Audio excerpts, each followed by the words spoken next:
மாதளம் திருச்சூரை சேர்ந்தவர் ஆரோமல். இவர் கார்கள் வாங்கி விற்பனை செய்யும் புரோக்கர் தொழில் செய்து வருவதாக கூறப்படுகிறது. இவர் தனது மனைவி கொல்லத்தில் உள்ள ஒரு தனியார் மருத்துவமனையில் குழந்தை பிறந்து கிடந்த நிலையில் அவரை பார்ப்பதற்காக நேற்று இரவு வந்துள்ளார். அப்போது திடீரென காரில் வந்த 9 பேர் கொண்ட கும்பல் ஆரோவனை பொதுமக்கள் முன்னிலையில் சரமாரியாக தாக்கிவிட்டு அந்த காரிலேயே கடத்தி சென்றுள்ளனர்.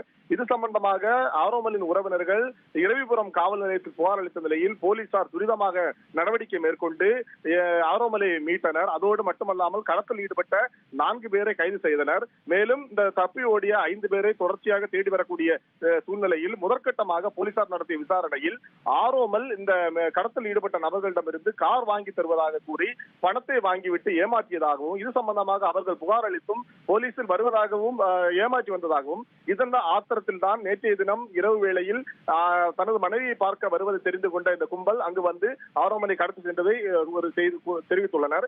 இதனையடுத்து போலீசார் 9 பேர் மீது வழக்கு பதிவு செய்து துரிதமாக விசாரணை நடத்தி வருவதோடு தப்பி ஓடிய நபர்களை தேடி வருகின்றனர். இந்த சம்பவம் பொதுமக்கள் முன்னிலையில் ஆரோமல் ஒரு தனிநபரை கடத்தி சென்ற சம்பவம் கொல்லத்தில் பெரும் பரபரப்பை ஏற்படுத்தியுள்ளது.